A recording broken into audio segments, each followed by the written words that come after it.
Today we hear about the full story right from Gulo and Gourry on how they won the DEF CON 27 badge forging contest using a urinal cake, and we end up laughing the entire time. So after I'm Alex, I'm a hacker and a geek, and on this channel we explore the people, projects, plots, and passions of hackers. And today I'm so excited to get the full breakdown, so let's jump right in. I'm so glad that you guys chose to join me and talk about your adventure. So without further ado, how did you guys decide to do badge forging for this year at DEF CON? That definitely starts with Gulo. So I may or may not have seen a preview of the badge beforehand. And since I helped to do the Darknet contest, I put on my bribe list something that I thought looked like the badge in the photo, which was a less than new urinal cake.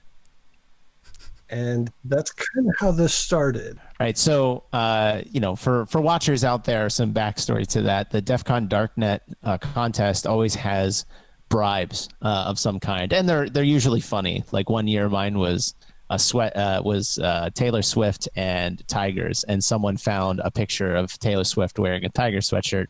And so unexplained to anyone in the Darknet, Gulo's bribery list came up with a urinal cake, and no one, you know, we're hanging around for a day going, why does Gulo want a urinal cake? And he wouldn't tell anyone until I think it was Saturday. It was after hacker karaoke. So we had the badges, and we were after hacker karaoke. We were just kind of milling about, and we were talking, and Gourry was standing there, and Gourry looked at me and he goes, "Why do you have a urinal cake on your bribe list this year?" And so I'm wearing my badge, and I'm just kind of like playing with it and kind of moving it around, going, you know, I thought it looked like something, but I wasn't quite sure. But I thought it'd be kind of funny to see what people would do if they would actually find it. And the way his eyes lit up, the light bulb moment that hit him, and he took off in a dead run towards the nearest bathroom after that. And the funny, like for me, the funniest part of this visual is that Gulo's what, like 6'6", and I'm like 6 foot. And so he's holding it up to his neck like this, which for, you know, it seems like, you know, sitting here for everyone is kind of like, oh, you know, he's just kind of fiddling with something. No, it's right in front of my face, like staring me right in the eye, because that's eye level for me. And when it clicked, I was just like, we are doing this. We are going to go find urinal cakes. And with that moment, we didn't tell anyone where we were going because we still had the contest to run. We just left. I do remember you guys just like disappearing on us, going like, wonder what they're doing. And you know, it wasn't until a day later we were like, that is what they were doing for 8 hours straight. And that's why, yeah, that's what we were doing for 8 hours, trying to find urinal cakes. Like, you know, we went to Vegas for DEF CON, and we ended up spending almost an entire day crawling the strip looking for a urinal cake. In all fairness, when he took off and he started running towards the bathroom, I just kind of stood there going, I don't think we're doing this. Holy shit, we're doing this. All right, I'm game. Let's go. So like, was that the trickiest part, was just finding the urinal cake? Like after you got the urinal cake, were you dedicated at that point? I think we were so one of the things you didn't discuss in your last video is that we did everything to get a urinal cake. And I mean everything. So we were dedicated to this within about an hour of searching. What casino were we in? The Planet Hollywood, I think. We were dedicated within like 30 minutes to an hour of searching Planet Hollywood to see if they had any urinal cakes. And at that point, we started looking at like, well, what kind of like, DoorDash delivery apps do they have in the area? Can we put out a call to say like, I'll give $100 to anyone in the Las Vegas area that can find me a urinal cake, kind of thing. And Yeah. I actually posted that. I was like, holy crap, it's worth that much. Cool, let's do this. Like, Yeah, we posted like 3 or 4 postings on various apps, and I mean, obviously, no one bit on delivering us a urinal cake. And what's so funny with it is like it's Vegas, so you get all sorts of just goofy weirdness. But I can't imagine like the people who would see that ad and go, yeah, I'm not touching that one. Like that's a little too weird for Vegas. Like you hit a whole new level there. Yeah, I mean that was actually, we were pretty surprised by that we put out 3 postings, and I even set one to be like, you tell me what it's going to take, and just no one bid on it. Especially like you said, that was the reason why we posted. We were like, this is Las Vegas. It gets weirder than this. Like there's no way someone's not gonna, grab this and run with it, right? I mean, why do you think it was so tricky to find one in Vegas? Like, I know there's urinals everywhere, but I remember you talking about it, going like, no one uses them anymore. Like, why do you think that was? So everyone had switched over to a less toxic, kind of more sanitary. They've got urinal pads that they're putting in. They're these rubber pads that have some scents on them. So when we started off, I think we started off in Paris, because that's where Hacker Karaoke was. And then from Paris, we hit the Strip, and we hit, I can't even remember which casinos. We hit a couple of casinos, and we were asked to leave at least one. It was everything. We hit all of the DEF CON casinos, and then we just started walking. So that's across from Caesars. And then we started walking just up the Strip and started popping our heads into various places, various restaurants, and just being like, can I use the restroom? You just imagine us walking into one restaurant, using the restroom, walking out, walking 20 feet, down the Strip, going into the next one, using the restroom. That's what we did for like a solid 2 hours. I think the thing which is so funny, which people aren't realizing, is like you're not dressed normally. Like DEF CON people don't dress normally. Like in okay. Gulo's like, what are you talking about? Like, well, we were dressed totally normally. This is the way we normally dress. Like, oh goodness, like but you're both tall. You have this badge around your neck going, can we use the bathroom at all these different places? Like, that's not normal. Like, you're just like going from place to place. No, you forget that Gulo had his, he had his mohawk going on, which adds the additional like 6 to 9 inches to his head because he has a lot of hair, and I'm wearing a kilt. I do remember that. I have my stripper leggings on, my leg warmers as well. Right, you had the fuzzy leg warmers as well. Yeah, we'll post a picture of that, definitely.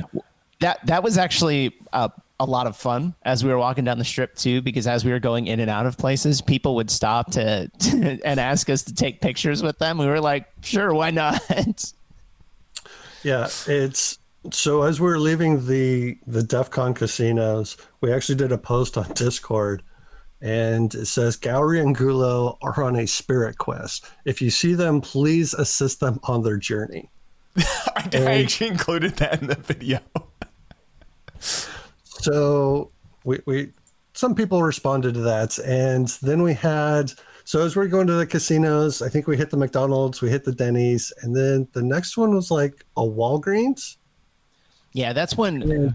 So at this point, we had not really thought about this too much. Like after we went in and out of a couple of restaurants and a few places, we were like, maybe we should have gloves.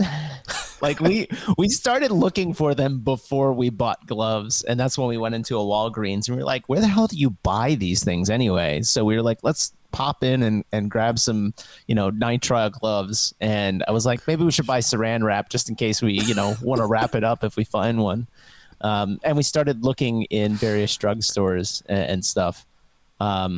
We were surprised to find that like Home Depot didn't sell them. Lowe's didn't sell them. Like you just could not find them at any of the big box stores that we looked at. Yeah, I think it was when we left that Walgreens. So we had the gloves, the saran wrap. I think we had a box of Ziploc bags as well and some water bottles because this was going to be a journey. Well, I think at that point we had decided it was time to go to strip clubs. That was true too. But mind you, going to strip clubs for urinal cakes, like that's the primary objective right now. I mean, why else? Why else would I go to a strip club? In Vegas. In Vegas, of course not. Like why anything else? Now, Walking out of that Walgreens is when we became Instagram famous. That was when everyone flocked to us and was like, "Can we take your pictures? This is going on our Instagrams." oh gosh, Yeah, we had made it down the strip a ways, so it was away from the hacker conference, and so it was like, well, the closer you get to the conference, the weirder everyone starts to look. And so once we made our way down the strip, people are like, "Who the hell are these weirdos?" walking around with nitrile gloves and saran wrap, like not weird at all. 108 degrees out. I think by that time it had gotten dark. Yeah, I think by that time it had gotten dark. Otherwise, I probably wouldn't have been outside. I would have just baked. in more ways than one, it started getting dark. Somewhere around 3 a.m. they're like, we're now at the deepest spot of depravity in Vegas, looking for urinal cakes. I didn't come to that realization until we walked all the way down to the Sahara. And rather than making it into like the Sahara, we turned down a ghetto kind of alley type road between the parking garage and the Sahara and was walking down that. And that's when I turned to Gourry and I was like, dude, I'm sober. Oh, yeah. We were both dead sober. And we started laughing about it because we're walking down. We're off the main strip, and now we're like behind the casino where all the like employee parking and the delivery areas are. And we're just walking down the strip, dead sober with nitrile gloves, looking for urinal cakes. And we're just like, why are we sober right now? What like? Oh gosh, I remember when I was high on life. Well, I remember when I was asking you, you like, I wanted to get the details for my video or the story video. And I was asking you questions, you're like, and you cut me off, and you're like, mind you, we were stone cold sober. It's just like, I don't know why makes it so much funnier. Like, because it's fun to think about all the stupid things people do in Vegas when they're, chock full of drugs or drunk. And we were just like, no, this is a serious endeavor. We have to find this. There is no time to party in Vegas when there is a urinal cake that needs to be found. So I'm just a country bumpkin. So my tagline is, hey, watch this and hold my beer.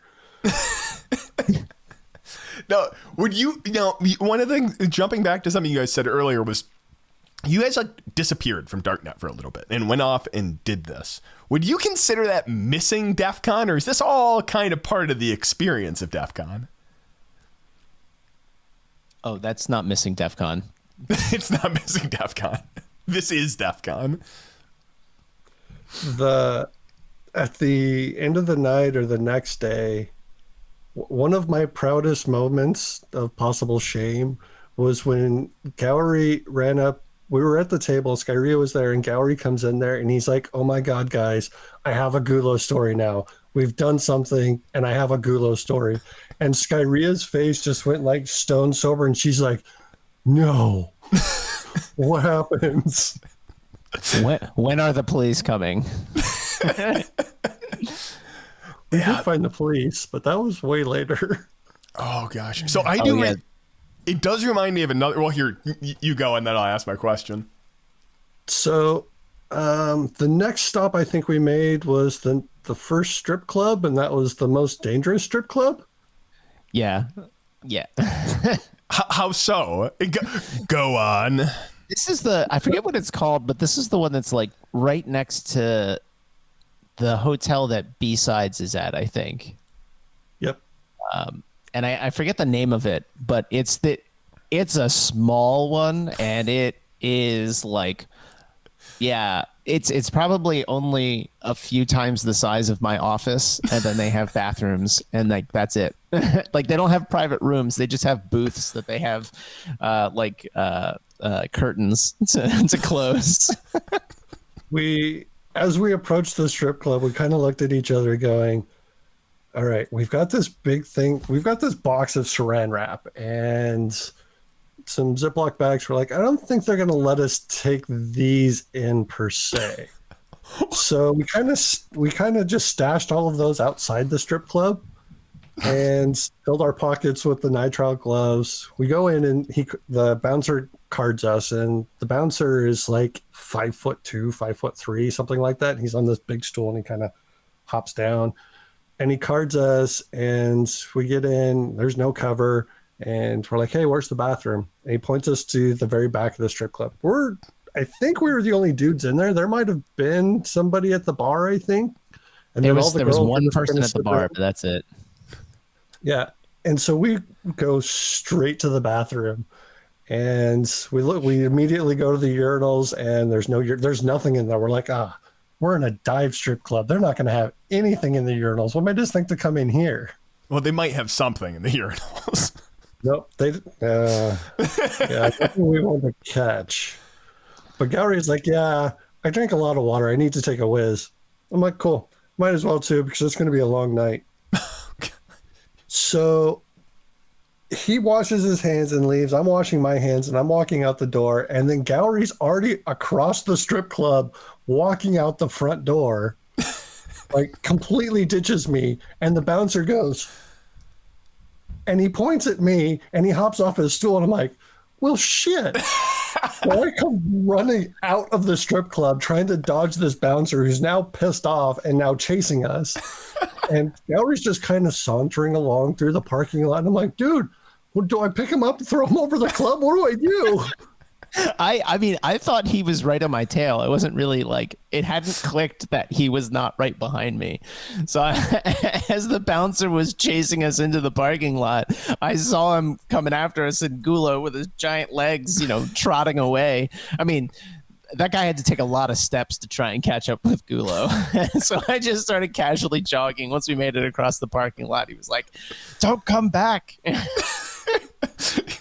You don't have the precious jewel we seek. We've moved on. Yeah. He was not happy, and I didn't know what to do. I'm like, okay, I can run away or I can turn around. I think I'm going to run away. Gosh. He might tase me. That would be funny, but that would be bad too. I still don't understand like why he actually came running out of the strip club after us. It's not like we didn't steal anything. We didn't order any drinks and leave without paying or anything like that. But he just wanted to accost us for, I guess, tricking him into letting us use their bathroom. It was weird. It was also a really sketchy strip club. So, gosh, so I think he might have been bored.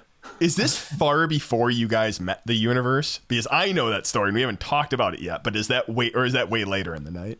That happens next. Yeah, that happened next. So you've got the B-Sides Casino, which I can't remember the name of right now. You've got the little tiny strip club, and then you've got an empty lot that's all fenced off, and you can only walk on this tiny strip of the sidewalk. And this disheveled lady comes out of nowhere and runs up to us and screams, I am the universe. So when he says she comes out of nowhere, we're in the backlot areas, right? And so I think this was right as Caesar started doing development of the area where their new thing is going to be. When he says she came out of nowhere, she like emerged from the like tall grass out of one of those lots and just casually came up to Gus and goes, yeah, I am the universe. The best part about this one is that we went on a spirit quest and found the universe. Like that phrase was repeated so many times, and that's the piece of information no one knows. They just assume it was like, oh yeah, like, and we met the universe. It was said during ceremonies and whatnot. And it was this, as you say, disheveled woman. I am the universe. Yeah, it was. I mean, she said she was the universe. Who am I to judge? Yeah, I mean, it's funny in retrospect. In that moment, we were both looking at each other like, are we about to get our faces cut off and eaten right now, we should saunter quickly away from the situation and then laugh about it 5 minutes from now. Oh gosh, that does I didn't remind even me. realize we were in danger. But that's the thing is we had like 3 or 4 of those situations throughout the night. Well, I remember another story, which we will get to at one point, which is after you had actually gotten the urinal cakes that you were like walking down a dark alleyway and you thought you were about to get mugged, but we'll hold off on that one. No, that's actually coming up next. And we still haven't, talked about how we acquired them because we actually did not end up acquiring them this evening. So the whole story that we're telling is it doesn't actually have the acquisition moment in it. We actually failed miserably when we got at the end of this evening. We got back at like 3 a.m. and didn't have possession of the booty, if you will. So where are we with the story right now? So you've met the universe and now do you head back or no, your journey is still continuing? No, we still have like 2 hours ahead of us. Yeah, we walked, I think we looked it up and we walked like 12 miles or something that night. It was absurd. Like we basically walked out towards whatever the most immediate suburb is of Paradise. And we were just like, let's just walk that way. There's an Albertsons out that way. And we'll just go towards that direction. And, we'll call it at some point. And so we just started walking into various institutions along the way. Institutions. Institutions. Gas station. At gas stations. Where else do we go to? I keep wanting to call them Sunoco's. That's a Philadelphia thing. There were a couple of gas stations, a couple of Walgreens. There were some of those really crappy casino type weird things, some of those small grocery store things. So we walked from Planet Hollywood all the way to the Sahara to Flamingo, and then all the way down to Flamingo to the Albertsons on Flamingo. So if anyone wants to trace that path, that's how far we walked that night. It was at least a couple of miles, but when you add in the various pit stops along the way, it adds up quickly. And you have to anytime you go over one of the main highways or Paradise or the Strip, like you're going up and around in through the hotels. Like it's a maze. So that's the thing is like we walked out of Paradise. By the time we finished, we had walked out of Paradise. We were way out there by then, but we eventually made it to the Albertsons, and we found toilet cleaners in the Albertsons itself, and we're like, cool, I wonder if these will work. Right. So we found the pucks that you put in the back of your home toilets, and we were like, oh, those are basically the same thing, right? Oh goodness, I think I remember they were like thin and white, weren't they? Or no? They were like black. We're like, cool, we could make a black badge out. Well, they were black and we had some blue ones. So we're like, we can make a black badge out of these ones. Oh my gosh. Except the thing that we didn't know was they're not made of the same stuff even remotely. What those things are is just concentrated bleach. So we loaded up a whole bunch of this stuff and we go to check out and we're standing there and the guy's kind of eyeballing us and Gourry actually paid for it. And he goes, dude, should I ask him where the bathroom is? As he's loading up all of these bathroom supplies for us, he just kind of looks at us and goes, what? No.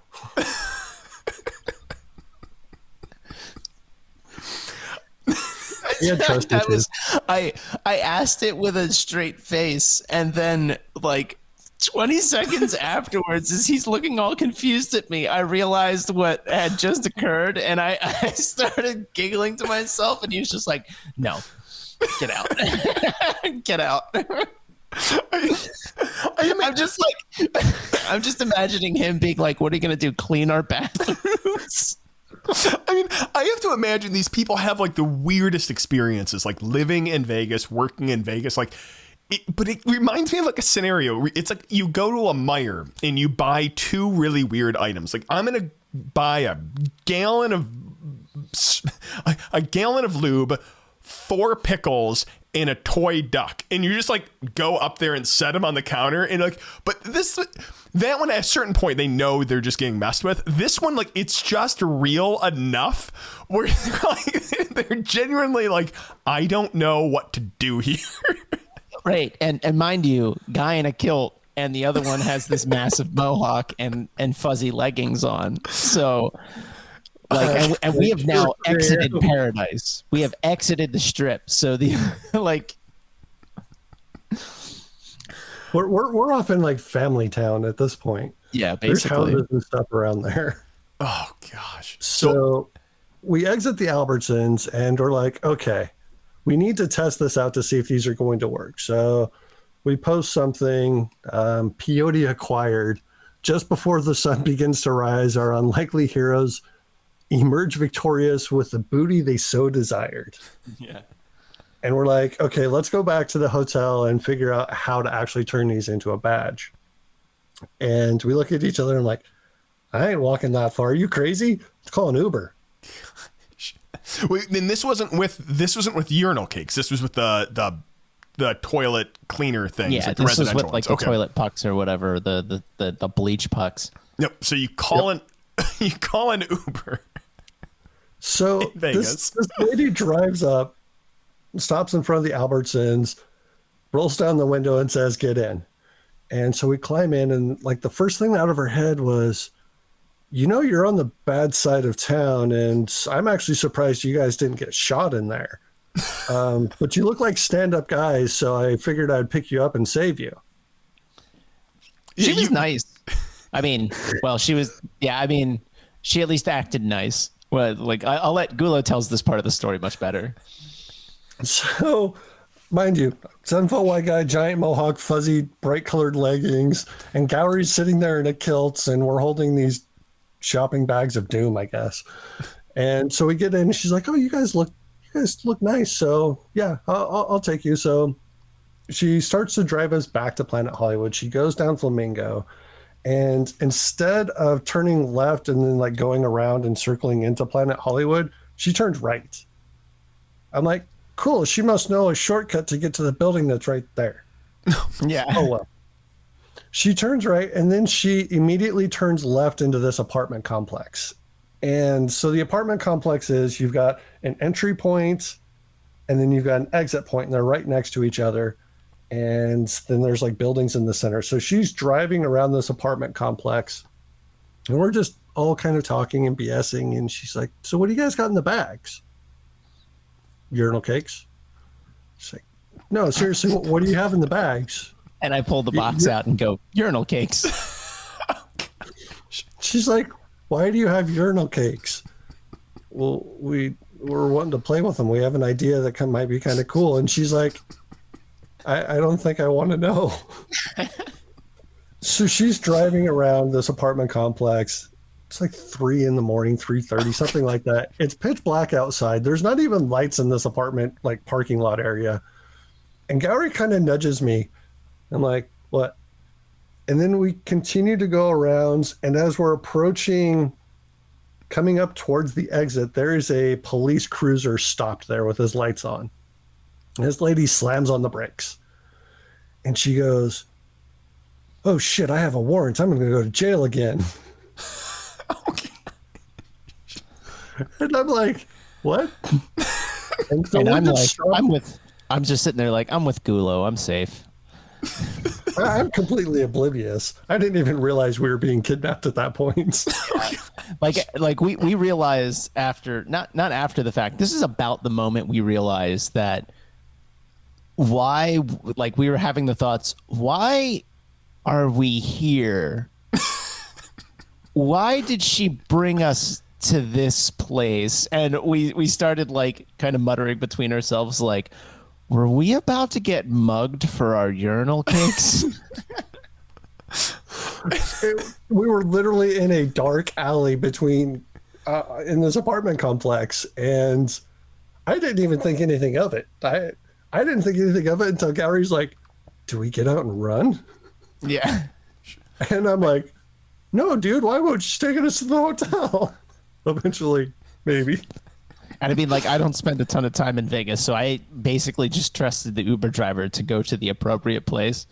But like, this is it, as soon as it clicked that we were clearly not anywhere close to being in the right place, and all of a sudden it was dark, and there was nothing there except for a bunch of, I guess it was apartments or something like that, and then we show up and there's a cop that is dealing with some kind of disturbance in the area, and then she goes, "I have a warrant out for my arrest," and we're like, what? Were we about to get mugged? Like, were we getting kidnapped and shipped off to Mexico? What is going on? The Gringo Warrior Challenge. Oh, Yeah. gosh. And I can't help but think, like, she's asking you, like, what's in the bag? Like, like, is this worth the thing? And then you're like, urinal cakes, and she's like, oh my goodness, they're on to me. I can't really do it. I mean, they're keeping it secret. And then you pull them out, and you're like, yeah, urinal cakes. And she's like, what the crap have I gotten myself into? Like, she's like, oh no, like, you don't mess with these guys. They're the guys in Vegas who went around all night shopping for urinal. You don't mess with those people. You're like, I should have known from the kilt and the mohawk. We pulled out and showed her the urinal cakes well before she pulled into the dark alley to mug us or kidnap us or whatever. So she knew well beforehand. I don't know. It's scarier. She's like, oh, I'm definitely mugging these guys now. Well, so this is not the end of the story, right? Because we had not gotten back to the hotel at this point. She backed up away from the cops and like parked the car and was just like, we just need to sit here for a little while. We were like, and we looked around. We were like, we don't know where on the strip we are. We're in a dark alley. We're like, all right. In the back of my head, I'm going, I'm with Gulo. I'm safe. We haven't made it back to the strip. We weren't even on a main road at that point. We were off in like Timbuktu. But so she stops and she sees the cop car and she's like, oh shit, I have a warrant. I'm like, oh, that's not good. And then we sit there for, I don't know, 30 seconds and nothing happens. And she's like, oh, they're not in their car. She flips it in reverse. Now, mind you, it's like a one-way street, like giant U that goes all the way around. So she flips it in reverse and she's like backing all the way everywhere that she just was. And she goes, yeah, I used to be a security guard and I used to carry, what was it that she said? I don't remember. It's like something with a badge. It's like, I was the boss bitch with the badge and a taser or something like that. As she's like backing around. And so she backs all the way around until she can actually flip the car around. And she's talking about how she used to like hit people behind the dumpsters and how she used to like guard these areas. And she's going into some of these details and like, okay, that's kind of weird, but kind of cool too. You're kind of a badass. I can see that. So she flips around and she goes back the way that we came, all the way back to the entrance, and she's going to exit through the entrance. Now, once again, the entrance and the exit are right next to each other. As we get to the entrance and she's about ready to pull out is when that police cruiser pulls into the exit area. And she's like, oh shit. She flips it into reverse and immediately backs into a spot. And she's like, we're just going to sit here for a while. And we sat there for a couple minutes just discussing with our would-be kidnapper, her history of being a security guard. I'm like, so why do you have a warrant? I love that. That's the breaking the ice. So why do you have a warrant? It was something about how she saw or was in a car accident and she was threatening to beat up this dude in this big truck that hit somebody. Yeah. And she'd lost her license and then her insurance from the incident. So she didn't have a driver's license or car insurance anymore. All right. So you're backed in, you're sitting there for a few minutes. What's next? So Oh, I was gonna say at that point, she pretty much, at least what I remember is we're talking, it's like 2:40, 2:45 in the morning at this point. I think at this point she managed to pull us out and bring us back to the hotel, unless I'm forgetting something. Well, that was about it. She asked us what conference we were at, so we told her it was DEF CON, and she mentioned some Brazilian guys that she'd picked up at the airport earlier that were going to the conference, and how, oh, mind you, this lady is like 50 or 60 years old. And she was talking about how it's like 4 or 5 Brazilian guys in her car. All of them were hitting on her except for this one guy that wanted to go like see a Walmart or something. So like, hey, you should come with us drinking. There's this bar that we're going to go to. We're here for this conference. We're going to get drunk anyways. You should come hang out with us for the whole night or something like that. Like, was she also the one that told us that cab drivers in Vegas get paid by weed dispensaries to bring customers directly to the weed dispensaries, and like cab drivers and Uber drivers have contracts with various marijuana dispensaries to like get paid on the back end of, hey, we want to go get weed, and so they'll bring them to specific ones, and then they get paid, and it's not a trivial amount. It's like $50 to $100 per cab. Wow. Full of people they produce. Yeah. I learned a lot from that cab driver, including how to know when you're about to be kidnapped. So she oh, go on. I was still oblivious. I mean, I knew that Gourry was like, do we run? And I'm like, why are we going to run? What's going on? He's like, she's taking us back to the hotel. Still sober. Still sober. So you get back to the hotel. It's like 3:30, 4 a.m. I'm guessing at this point you go to bed, correct? No, wrong. First, we go to the concierge and we ask the concierge if he could get us a urinal cake, and we would slip him like $100 or $200. And he went into the back and he's like, let me see. We sit there for like 10 minutes and he comes out and he's like, we don't use those anymore, man. Sorry. I was just, dude, the concierge was just deadpan. Like, yeah, let me check. Hold on. He was probably the most normal person we dealt with the entire night, because everyone else was just bat crap crazy. Yeah. And the funny thing is, as we're pulling in, like, neither of us thought to ask the concierge before going on the spirit quest, because I'll bet the concierges get asked for a lot weirder things than a urinal cake. Oh, I would have died if he would have pulled out like a box of 50 of them and dropped them on the desk. Yeah, that would have been so much funnier. Oh gosh! So we're hitting 4 a.m. In bed yet? No. So at that point, it's like 3 a.m. We go back to the room. Go ahead. And we're like, okay, so we've got these urinal cakes that we just acquired, and let's see how these are going to work. And so we crack them open, and we're like, oh man, these things smell. They're staining our hands. Oh, wait, we have gloves. These are not urinal cakes. These are still just the back bathroom, like residential ones. Yeah, they're like bleach pucks. All right. Yeah, they're like literally bleach pucks, and they're super thick, and like, cool, maybe we can shave these down. So we start like grinding them on different things, and they're falling apart like sand. Yeah, they're super brittle, so they're not going to work. So like, maybe we can like use erosion in the sink and it'll come to a nice polish. And that was a bad idea too. Oh man, we stained those sinks so bad. They're like stained blue. Well, and question right now though is like, were you using gloves? How bad were the fumes? Like, I remember like anything you guys touched was so strong.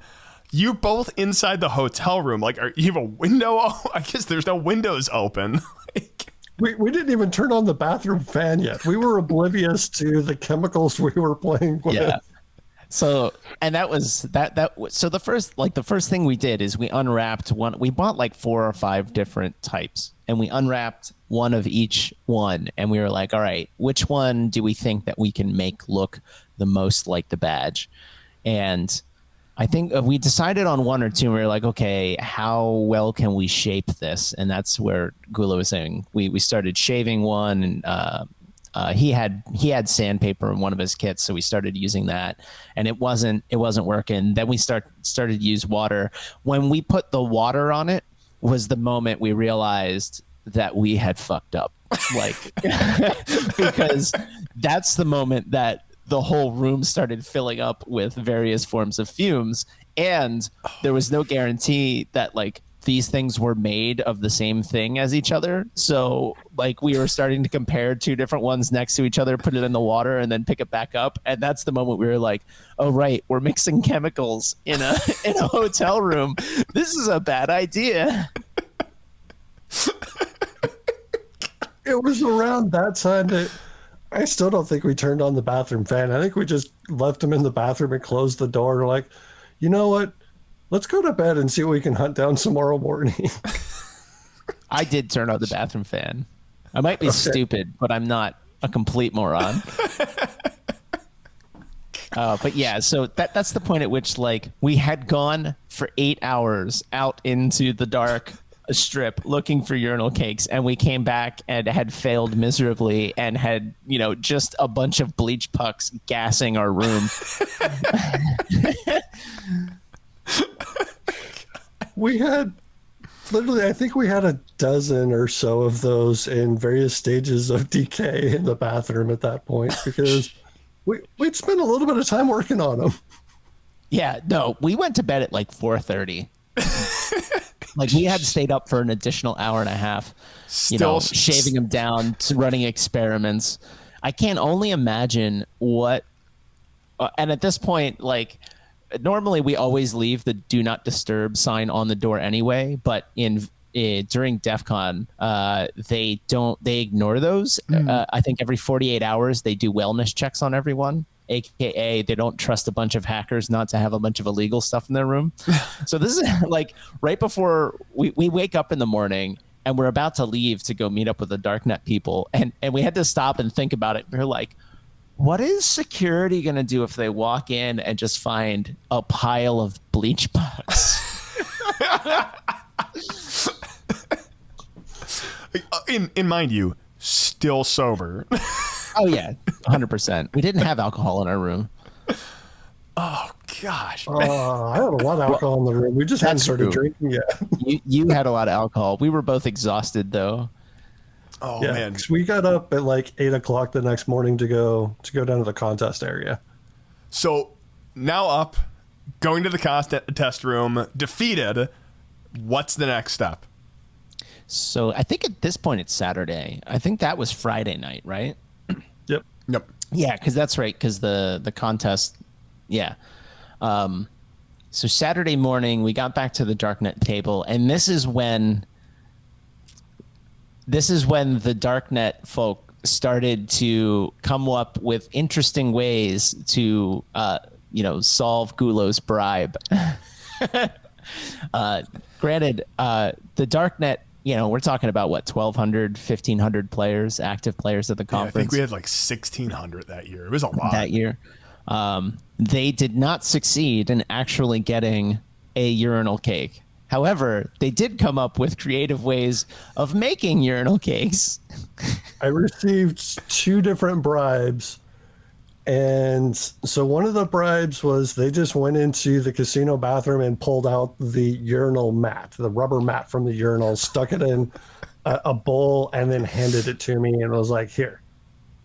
I'm like, dude, that's not a urinal cake. Come on. I still gave him a hint to one of my challenges because he at least stuck his hands in a urinal, I guess. The other one came with a video. So there were the hostess cakes, the little dual hostess cakes, and there was a video of them opening up the hostess cakes. They put them into a regular hotel toilets and then proceeded to urinate on said hostess cakes. It's all PG-13. Oh, gosh. And then they pulled it out, they put it in a Ziploc bag, and they come to the table, they hand it to me, and they show me the video. And they're like, urinal cakes. That was pretty creative. You know what? A bunch of hints for that. There's context that needs to be said here. First, Darknet is a learning experience for steganography, cryptography, social engineering. There is tons and tons of challenges. What most people don't know, and I actually will be doing a story on this, is there is hidden challenges, mostly by Gulo, and they're not made for, we'll say the majority of the contest. I would say probably only like, 1%, 0.5%, even though they exist. And then we're talking like 5 people at most. Yeah. And then maybe like 2 or 3 actually solve it. So mind you, anyone who's been scarred by one of these things, no, it's a Gulo hidden challenge. And I'll leave it there until a later video comes out. There's hundreds. I've been up on stage and gathered crowds for these. So the so with that guy comes to the table. I'm not going to name names on this, but that was the moment that I looked at Gulo, and Gulo, I could see like Gulo was like, this is creative, but also I kind of regret this a little bit. It's like there was a look of regret on your face, like, oh God, please get this away from me. Oh, no. That wasn't regret because of the cakes. That was regret because Samosa kicked me out of the contest area. Oh, right. She was standing right there, and she was not happy that I just received urinal hostess cakes. That was strike 1. We're going to get to strike 2s later when I was involved, but oh my gosh, that was strike 1 easily. And Samosa's not one we want to upset. From mild Samosa to very, very angry Samosa. Yeah, Samosa's a badass, but I think that was... Oh, I'll be surprised if that was the first time I'd ever made her mad. But I'm that sure was the there's first time I've numerous. seen her furious. Even I was sitting there going like, oh man, we have some degenerates among us. We should not encourage them. Oh gosh. my bad. I mean, at least I do have to say that is creative. I just no. Just no. I actually, I kept those urinal hostess cakes for a while. What's wrong with you? I never actually put them into like a seal. I mean, they were in the Ziploc, but I never like vacuum sealed them to keep them. So they started to mold. So I had to toss them out. Oh gosh. Jesus. See, anyone who's watching this video is thinking like, no, they're making that. No, he's not. It's Gulo. It's just, we've accepted him. We love him for what he is, but it's true. It's most definitely true. Oh my gosh. I love you, Gulo. And I just needed to know that. All right. So Darknet's failed us, or Darknet has failed you guys. No urinal cake, or no real urinal cake. So, when did you sneak away, or when were you able to?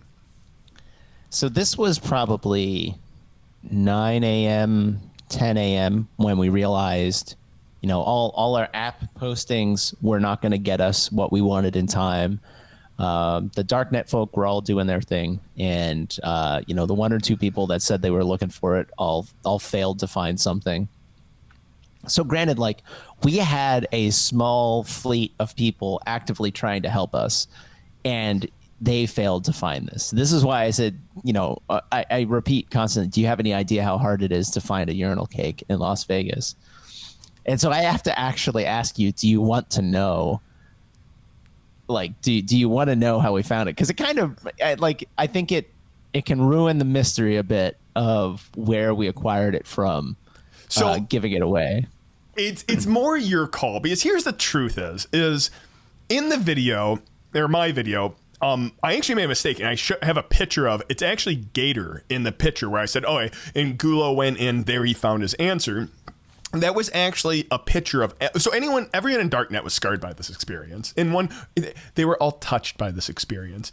And it's now like years later, and I cannot see a urinal cake without thinking of this story. And that was a picture of Gator actually looking into a toilet. I think it was like on the flight back from DEF CON, and took a picture and sent it to us all. And that's normal. Like, obviously it's normal. So no, I want to hear the whole story. And the funniest part is I know at one point there was like, do we pull it out of a stripper urinal? But I think you also, the actual story was you needed a few of these to really test and play with. So I'll leave it up to you if you want to reveal the secret. Well, so then, you know, for anyone who doesn't want to know, you know, here's the chance, you know, big spoiler warning. You can get a chance to flash that on screen or whatever. So spoiler warning. If you want the mystery to be saved for you and you want it to be, you know, as fun as possible, you know, maybe fast forward by 5 minutes and we'll go on with how we are going through the conference and how we are interacting with people. So we had discussed all the prior night where you were likely to find these, which is why we started browsing Home Depot and Lowe's and all of those websites. And we even looked at, you know, overnight delivery from Amazon. And we could not get any online distributor to do overnight delivery of urinal cakes. You could not do it. The earliest we could get it was Sunday delivery, and it was going to be after the after it ended. So we did everything in our power to buy stuff on the day, and in an attempt to scour the internet, both with delivery apps and like Amazon and all that stuff, and we couldn't find it. And so we started going, well, where the hell would you buy these things? If you can't get them at Home Depot and you can't get them at Lowe's, do they even make them anymore? They clearly do because they're on Amazon. You know, where in hell could you buy these things? So we started looking up like restaurant supply stores. And there's one in Vegas, maybe 10, 15-minute drive off the strip. So around 9, 10 o'clock, we had already discussed this ahead of time. I was going to go run over to the supply store and see if they had them, but we decided to go down to the Darknet table, and that's where the hostess urinal cake showed up. And we were like, oh, good God, we need to end this. We need to just go see if we can, you know, purchase them. So I hopped in an Uber over there, and I started walking through the restaurant supply store. And it was a much better Uber than the last one. Yeah. Well, I actually have I have a fun story on the way back too. So I hop into this restaurant supply store and I'm browsing around and I'm like, I've never been in one of these stores. So I was casually browsing around, looking around, and I go to the cleaning section, and they're like 4 shelves up, pushed off to the side, out of reach of me, is one box. There is one box of urinal cakes. Like, that's the only one. So I have to believe that this is the only box of urinal cakes in Las Vegas, right? Because where the hell else can you get? And it's like, it was just perfect majesty, but I had to go ask somebody to get it down for me. So like, which is funny. Like, I have to, like, it's a restaurant supply store. They obviously had them. So, you know, this isn't that embarrassing, but mind you, I'm still in my kilt. I still look like I don't belong in Vegas, all of those things. I'm like, can you get me down those? I still wearing my, you know, my badge collection around my neck and everything, because, you know, embrace it. Oh, yeah, absolutely. So I get the guy to bring it down. I check out, and they ask me like, "Oh, do you want to start up a rewards membership?" And I just started laughing. I just started laughing to myself, like, "Yeah, I'm gonna come here every year and buy urinal cakes." I will say it probably makes sense to say here, like later you actually had messaged me this, that the reason why it seemed that these things were so hard to find was because they were poisonous. Like, they were actually poisonous, and that's why they're good. They're horrible for the environment and whatnot. So everyone's getting rid of them. We will get to that part of the story. That is not. We had not discovered this yet. We're still like 7 or 8 hours from that discovery. So at this point, though, is you don't want to open up our rewards. We figured that part out. So what's next? So I order another Uber, and I'm on my way back to the strip, and this older gentleman, super nice. This guy also, I hop in. He goes, "Do you want to? Are you on the lookout for weed? Do you want to go to a weed dispensary?" And I was like, "No, I got to get back to work." And he's like, "You're working? Are you working on the strip?" He's like, "Did your boss send you out for supplies or something like that?" And I was just like, yeah, how am I going to explain that I'm sitting here with a giant box full of urinal cakes going back towards the strip wearing a kilt and all this? I was like, yeah, you know, my boss called me in. I started coming up with this nonsense story just to make the guy feel like there's something normal going on here. And I don't think I'd ever told this part of the story. So and the thing is he kept probing me for information, and he wanted to know like what restaurant I worked at and like, am I part of the union in the area? And he kept digging for information. Like it was a stressful 10 minutes on the way back because I had to keep digging myself into this story. But it was a nice little social engineering exercise at the same time to justify why I have urinal cakes in an Uber. It reminds me of a story. So one of our family friends runs a big series of races, like marathon races. And he'll go and he'll buy like loads and loads of bananas, like tons, like the whole shelf of bananas.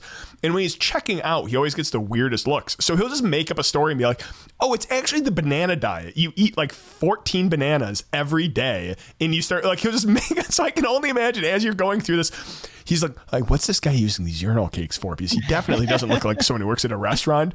And I you know, bless you, because you easily could have been like, well, there's actually a black market for urinal cakes right now. And in Vegas, since you can't find them anywhere. Yeah, I definitely I had considered coming up with a funnier story, but at the same time, the man was driving me back to the strip. Like I didn't I didn't want to have him yell at me and tell me to get out or whatever. I have a warrant out for my arrest. Yeah, exactly. I can't be caught with you and your urinal cakes. So at this point, I get back to the hotel and I go back up to the Darknet table. And this is where, you know, everyone at the Darknet table at this point knew that these were not used urinal cakes because we opened up the box right in front of them, and that we pulled them out and they were in those like funny, it comes with like a wing down like this so that they don't fall all the way into the urinal. Mm-hmm. And so I opened a package and people are like, oh my God, what are you doing? Why do you have urinal cakes? What is going on? And it seemed like they were sealed, and we were like, God, how do I get this out? So I grabbed a couple of clippers from the soldering station and I clipped it out of the plastic thing, and then I pulled out the puck.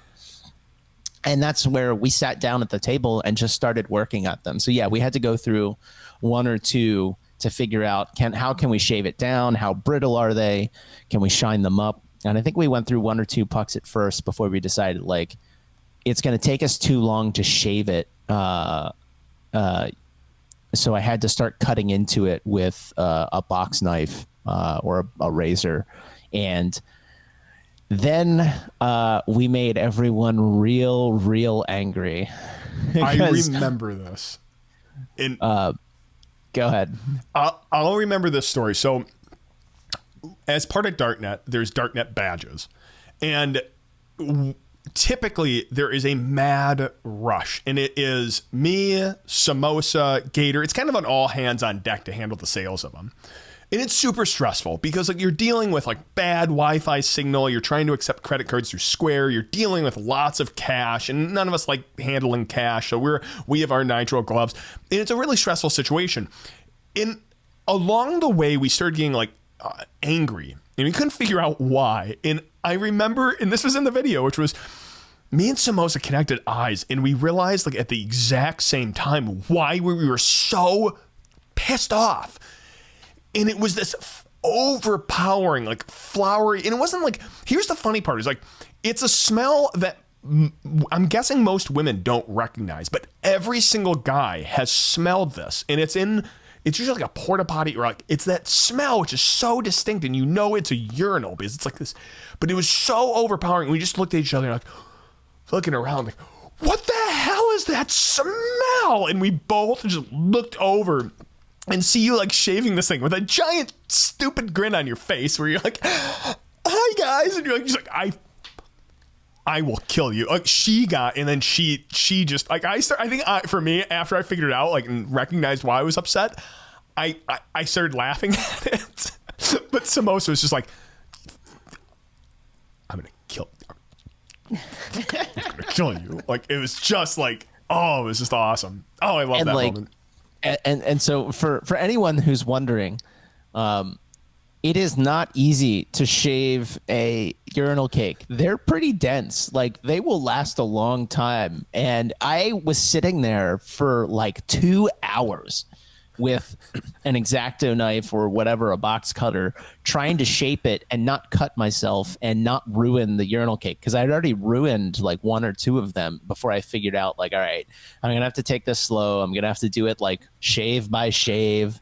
And I had this giant pile of urinal cake shavings in front of me, slowly but surely gassing the entire area full of urinal cake smell. But because I had my face in it the whole time, like, I was already immune to it before everyone else in the area was. So it slowly creeped outward from that space.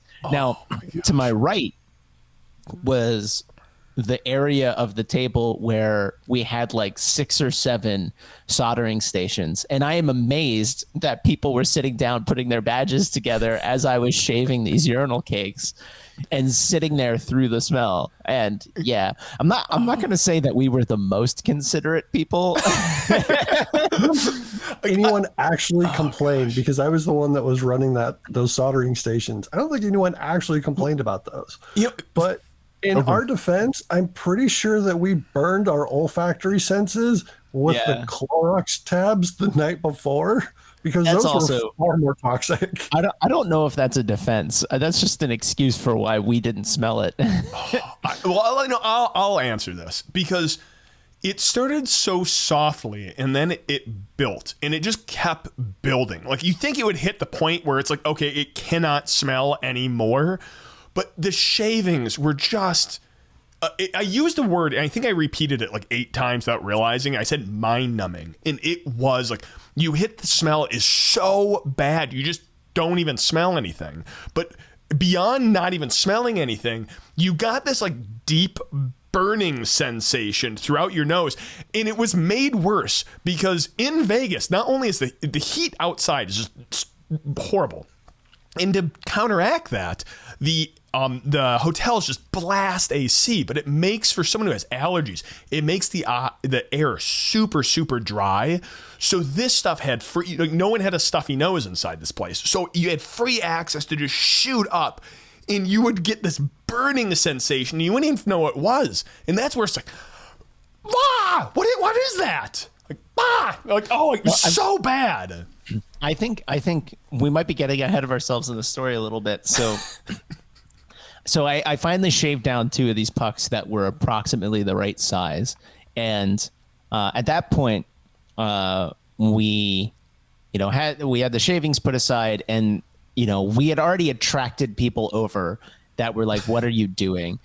And we were enjoying it with everyone else, because I was positive at that point in time that we were the only people in Las Vegas at DEF CON in the possession of actual urinal cakes. So I was not worried that someone else is going to scoop this out from under us, because I had bought the last box of urinal cakes at this restaurant supply store, and we spent 8 hours looking for them. So at this point, we were just letting everyone in on it. Like, this is hilarious. We want people to be telling the story of, oh yeah, we saw those guys, shaving down the urinal cakes.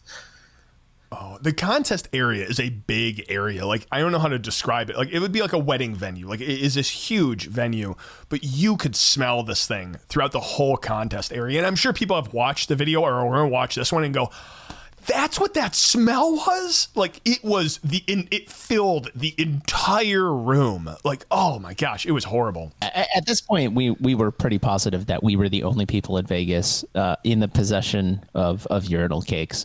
And so we weren't worried about having the idea scooped out from under us. So anyone who came by, this is why we were doing it out in the open, so that anyone who came by could get to become part of the story. And so they could have their own story and be like, oh, I saw the guys making that urinal cake badge, etc. And then a goon came up, and the goon, for people who haven't gone to DEF CON, this is the conference security. A goon comes up and is like, what are you doing?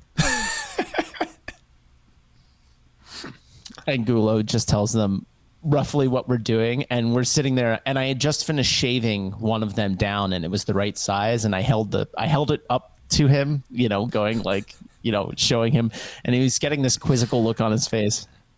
I was like, the only problem is like, it's not shiny. Like the urinal cakes were this like matte pink color. And the goon just looks at me. Yeah. And the goon just looks at me and goes, hold on, let me see it.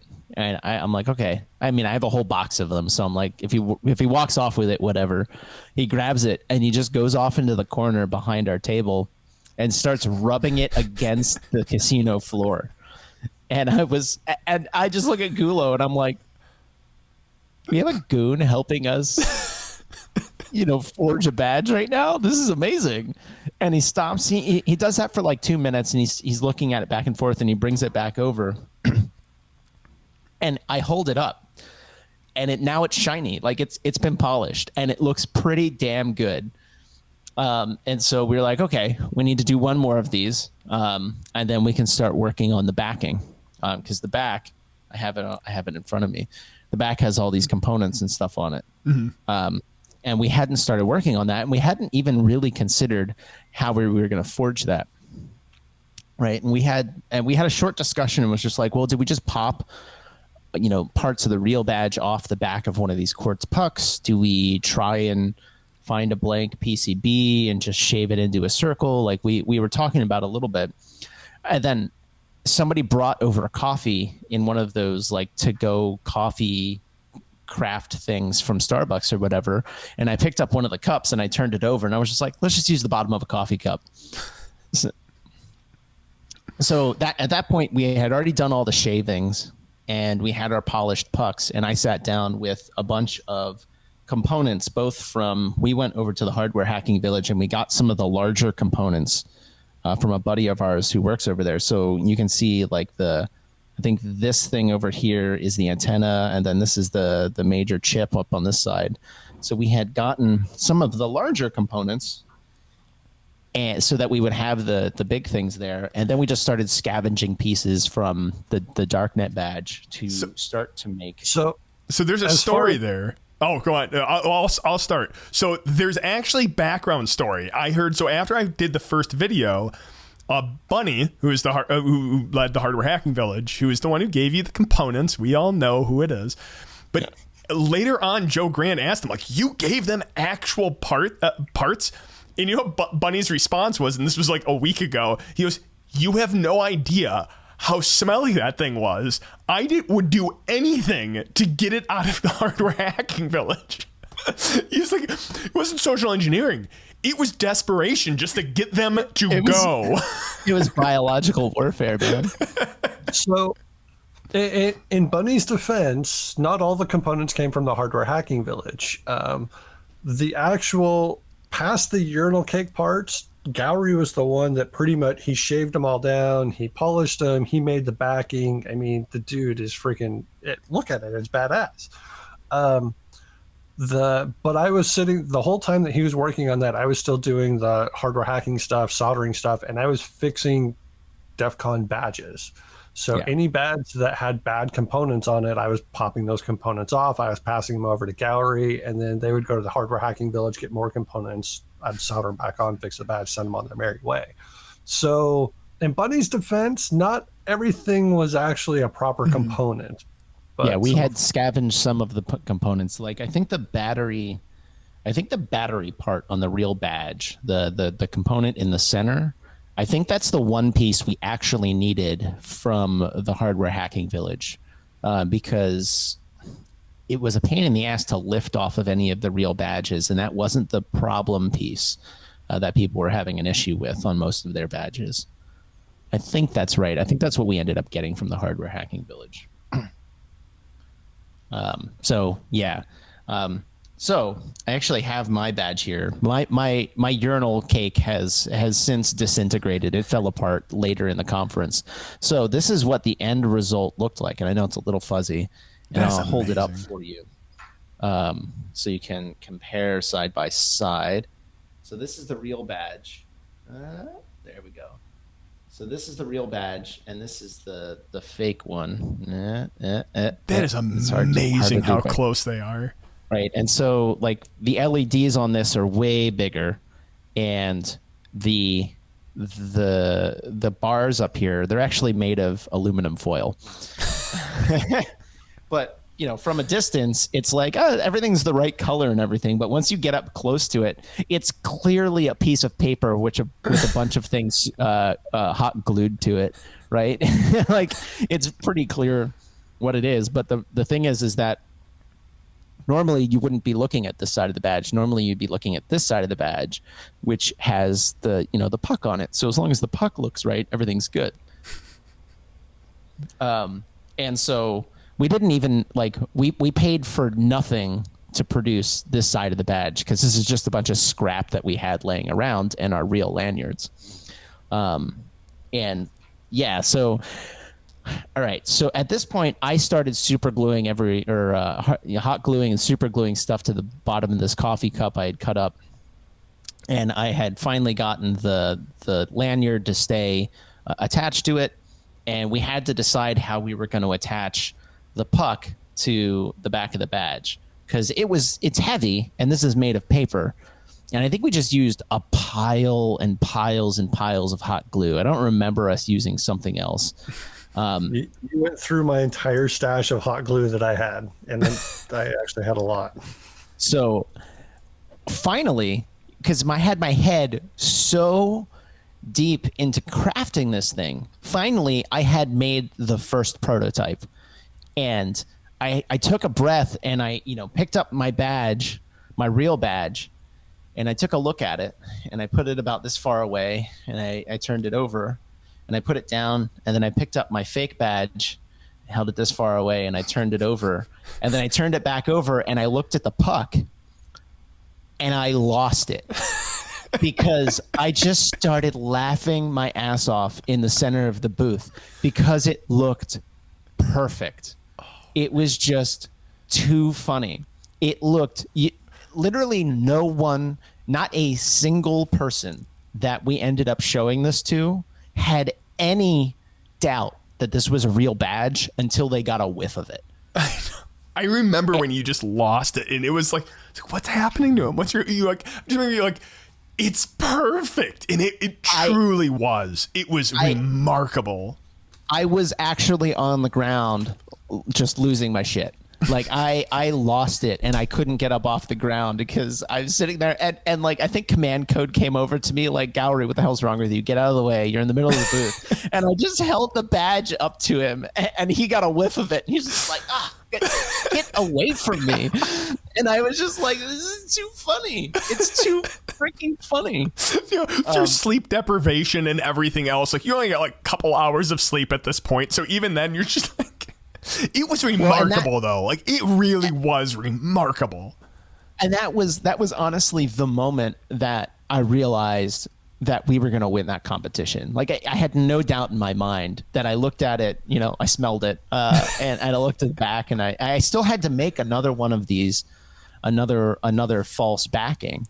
But at that moment, as I held the first prototype in my hand, I was just like, there's no, we've won this. Like there's no one who's even going to come close, because it's too funny. It's too perfect.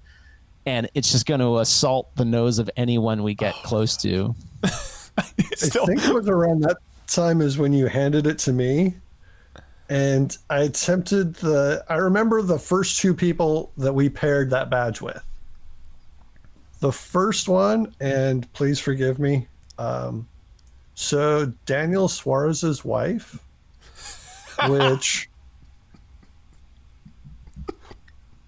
so sorry. No, you're not.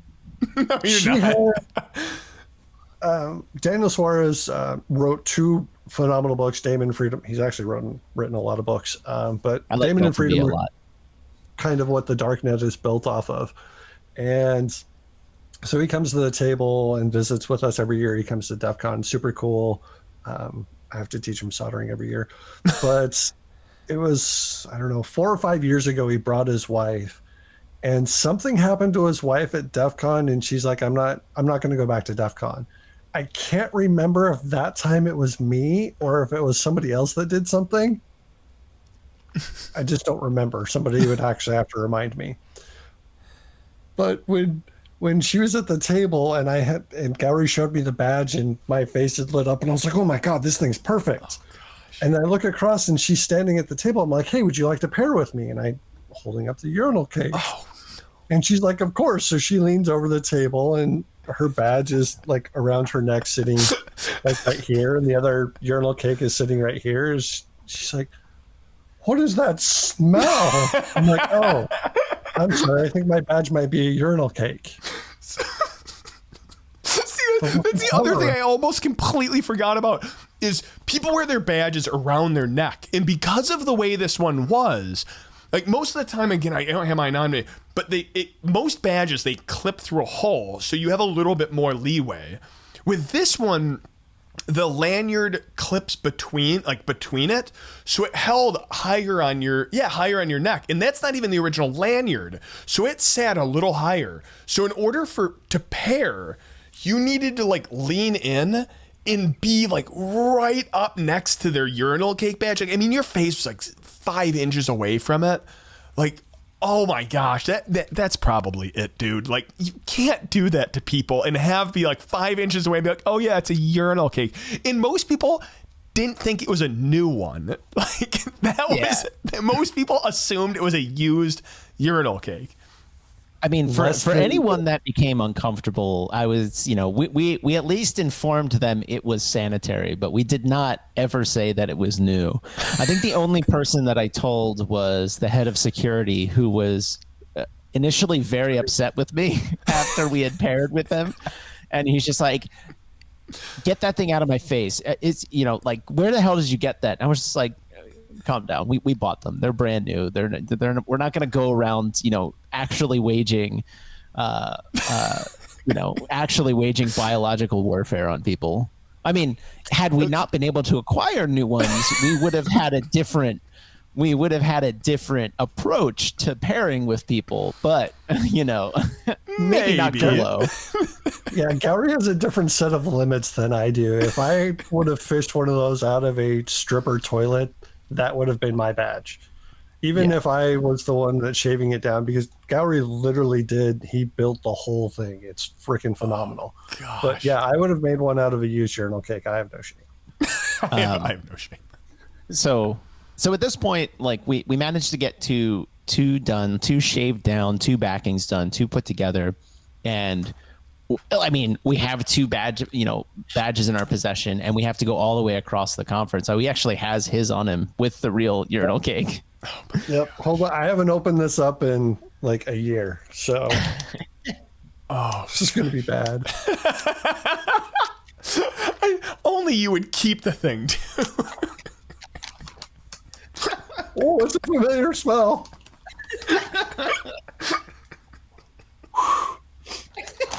Oh. It'll wake you up in the morning.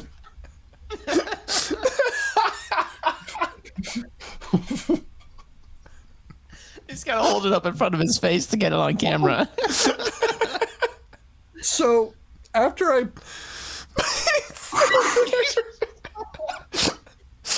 How many... This was DEF CON 27, wasn't it? Yeah. It's DEF CON 29 this year. Let Gulo speak so that he can get it. Yeah. So this is the actual urinal cake badge.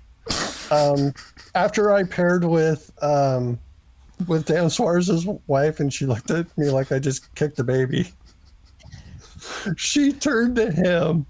She smacked him like on the shoulder, and he turned around and she gave him like 3 times the worst death look that she gave to me. I'm not so sure she's coming back to DEF CON again. I'm so sorry, Daniel. That was not my intention. But yeah, this is the completed urinal cake badge. This is that one's a little nicer. Directly after, oh God, it smells. All he's been doing is keeping it in one of those electrostatic bags too. It's not even like vacuum sealed. It's been in this bag since DEF CON. 2 years ago. I guess 2.5 years ago. My eyes are watering. So the next person that I paired with was Deviant Ollam. So Deviant was at the table for some reason, and they ran over. I'm like, "Hey, Deviant." Excuse me. All right, this is gonna go back in the bag for a few minutes. So I don't die. Yeah, that's gotta be the entrance into this video. It's just him holding it up. It's like, oh, it's gotta go back in the bag. I'm gonna lose it.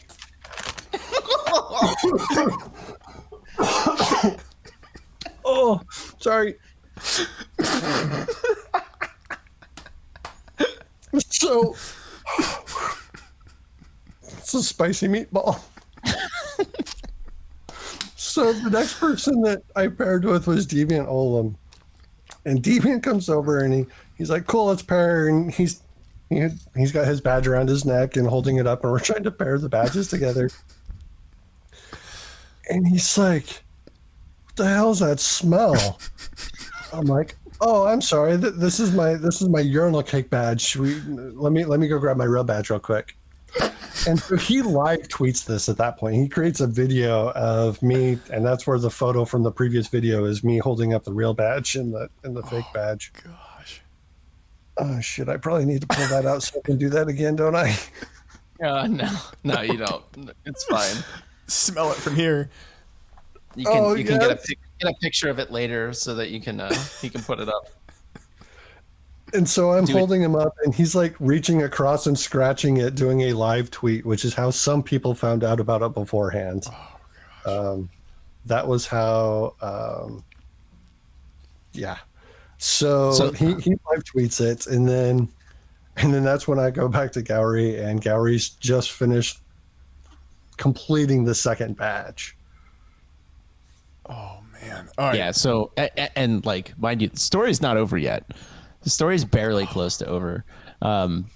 So this is where we got up and we were like, now that we have them and they look good, we need to get them over to the contest table because we don't know how long. Like, are they going to sweat? Are they going to, start looking bad? We're like, we got to go to the contest table now and go get them judged. So we just got up and left. And along the way, so there's two things. Part one of the story is we got up and left. Now, being the extremely considerate person that I am, I definitely did not forget to throw away all of the urinal cake shavings. No, I definitely did not leave those sitting on the table to just continue to gas the entire area. Yeah, so you don't have the rest of that story because I remember being there and everyone's like, where'd they go? Are they coming back? What are they gonna do with what? That smell, like it was just sitting there, and they're like, are they coming back to clean that? I'm not touching that because again, the misinformation was still there. Like, are these things used? I'm not touching that. Like, oh my gosh. Yeah. So no, yeah, he definitely was considerate and threw them all away. They weren't sitting on the table like an ass. Yeah, I apologize profusely for that. There was definitely a giant pile of shavings just sitting on the table. I presume for like hours, just building a position of smell in one corner of the contest area, presumably scaring people away from Darknet that year. No wonder the attendance is lower. Yeah, right. There's one critical piece when we left the table. So Gourry is far, far, far smarter than I am. Like infinitely smarter. I'm more evil, but he's way more intelligent. He had his... Mind you, is why the Darknet folks have banned us from ever rooming together at DEF CON. Like, we're no longer allowed to share a room because apparently if you put the two of us together, you end up gassing DEF CON. Anyway, continue. I didn't mean to cut you off. Gourry was wearing his around his wrist. He like wrapped it around his wrist and he had his badge in his hand. And that was the smart thing to do. Me, just standard Gulo. I just threw that shit around my neck and started walking around. So it was hanging right here the entire time. But I'll get to what happened with that part of it further down the story. Oh, yeah. So at this point, we're walking through the conference and we're pairing with pretty much every goon that we can find as we walk by, every contest person. We're trying to pair with every color badge. And then we start getting accosted by other conference goers who want to pair with us because they're like, oh, what kind of badge is that? And you know, if you haven't been to DEF CON, there's always different kinds of badges. There's contest badges, staff badges, gold badges, black badges, all these things. And there's always something that you have to do to get all of the badges together to win a different, it's called the Lost Challenge, or whatever. It's what it used to be called, but it's always the DEF CON badge challenge. So we're walking around with a particularly unique looking badge, and at first we were just passing it off past, you know, staff and goons and all of that. And then hundreds of people, as we're just walking from one casino in thousands to the other, of noses. Yeah.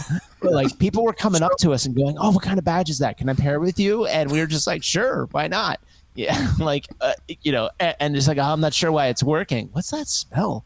And we didn't tell all of them that it was that, but it was because after the first couple of people who approached us and wanted to pair with us, and then we had some laughs about it, it started getting old. And also the urinal cake started melting in my hand. So like, we were like, let's just get to the contest area sooner rather than later. We stopped at, well, we didn't stop. We were stopped at the escalators outside the contest area. So there was escalators going up to contest and escalators coming down. We were coming down and somebody that was going up saw the badge, and I think it was one of my buddies, and they're like, hey, that's a different type of badge. What do you guys have? We were stopped at the bottom of that escalator, and everyone that went up the escalator immediately came down the escalator, and then there was no one else going back up. There was groups around us that were like standing in a conga line to pair with a urinal cake. Even when people were standing there and were like, dude, this is a urinal cake, and they're pairing with it, and the guy right behind them is just looking at it going, urinal cake, and he steps up to pair. It didn't faze any of them. They continued to try to pair with us. That was awesome. Like it was funny. We were trapped there for probably like 10 minutes talking with people, and people just constantly accosting us before I was just like, we got to go, guys. Like, this is great. But I'm sure what Gulo wants to talk about with regards to, you know, what I mentioned with the badge kind of sweating in my hand. So that was just on our way down from the contest area, and we're going over to the hardware hacking area, which is where the counterfeit badge contest was. So we have to go like 2 casinos over. So we're getting stopped along the way, you know, by people wanting to pair, and you know, we're screwing with the goons a little bit, and we're seeing people we know on the way over there, and they're all getting a good laugh out of it. It takes us like an hour and a half to walk 2 casinos over, and these 2 casinos are connected to each other. Like it's usually like a 10-minute walk, and it takes us like an hour and a half to go from point A to point B. I imagine that people think you're playing like some weird form of like 3-dimensional chess where you're like, no, it's a urinal cake, and they're like, no, it's a secret badge. I want to pair with it. And then they get it close to their face and they're like, I have made a terrible mistake. This was an error in judgment that I will not make again. Congratulations, you are now part of the story. So we make it over to the contest area. Going from like Paris to Bali's was literally an hour and a half trek for us to make it there. And we make it over into into the vendor area section of Bali's, and I saw a priest. Priest was like driving around, and I run over and I'm like, come on, Gary, we got it's a hacker handle, by the way, for anyone who doesn't know. Oh yeah, my real name's depending on what country you're Gulo. Not my real name. But priest is a hacker handle. For those who don't know, you're like, I saw a priest. You're like, oh gosh, please don't go near him. Well, we did pair with priest as well. With I forgot his name. Sorry, don't hate me. The priest that always does the podcasts and stuff. Oh, right. We did. Yeah. But so we paired with the head of security. His hacker handle is priest. Yeah. And priest is So I'm a 7-foot white guy, and so I'm like 250. Priest is taller than me and bigger than me. Priest is a big dude. There's a reason he's head of security too. So we pair with him, and he was the one that was kind of not happy about the urinal cake, which is why we had to tell them that they were used urinal cakes. But then he flagged down, I want to say it was Samurai that he flagged down. It was a group of them, and I think Grifter was among them. Grifter was still in the contest area because Grifter right. we got later on. I think it was Samurai, and he comes over, and Priest is just dying laughing as everyone's pairing, and everyone's like, "The hell is that? Why does your badge smell so bad?" We're like, dude, it's a urinal cake. And he's like, "All right, you guys are coming with me. We're going to the knock." And so we're walking through, going all the way back out to Paris, where the knock is at. And we're walking, everyone's trying to pair with us. And we've got goons that are escorting us. And we make it to the knock, and he goes in there and he's like, "Okay, everyone in here needs to come out and pair with this badge. We found a special badge that everyone has to pair with." Gosh. And it's literally a conga line of pretty much every goon that was on shift. Yeah. And a bunch that were off shift that were walking out one at a time to pair with our urinal cakes. And that was the first time we came across one of the girls that came out, and she paired, and she's like, "Oh my God, that's a urinal cake." That, I think, was one of 2 girls that knew the smell of a urinal cake. Usually we got, "It smells like mothballs." Like there was one of 2 reactions we got. If you were a guy, you're like, "Oh yeah, that's what that smell is. That is a urinal cake. This smells like a truck stop. What are you doing?" And then for the women that we ended up pairing with, they're always like, they either don't know what that smell is whatsoever, or some of them will go, "What smells like mothballs?" Because we found out later they're made of the same substance. Yeah, it is. It's one of those funny ones like that from what you guys described. It's like, I never thought about that. Most women don't know what that smell is, but every guy instantly knows exactly what it smells like. Yeah, she was the first one that she's like, "That's a urinal cake." And Karen and I kind of looked at each other going, "Oh, dude, She knows. She knows. So we paired with, there's probably 15, 20-ish goons that we paired with just in that like 5-minute time frame with the urinal cake. We paired with every single goon that we saw. It was like 30 or 40 or something like that before we finally made it over to the Tamper Evident Village, which is where they were hosting the contest. It was in the same area as the Hardware Hacking Village. And so we finally got over there. And the funny thing is we walked up and we were like, "We're here to submit our badge for the competition." We hand it to them. And at first, the guy had it in his hand. And I had told him it was a forgery, and he's holding it, this far away from him, looking at it, going, "Where's your counterfeit badge? This is your real badge." Like, he's just looking at the puck, and I was just, I just laughed because I was like, "We win! Like, We win. we win! He You guys, said exactly that. like, I guess we win." And then he turns it over and he sees the paper back with the components of it, and he's just like, turns it back over and he goes, "What is this made of?" And we were like, "It's a urinal cake." and they put it down on the table and they were like, "Oh, good Lord. Oh my God, this is amazing." So what we had found out is that, and you can see this a little bit at the award ceremony, they talked about, these people's badge paired with, we were able to pair it with like X amount of goons or whatever. And we had already paired with every goon that we could see, and we definitely paired with every goon that was in the immediate vicinity, and they knew about the badge already. But the contest runners wouldn't believe us that we had already paired with basically everyone in the knock, and we got it past all of them. And we didn't know that was going to be a criteria for them to go walk out into the conference and try and paired with people.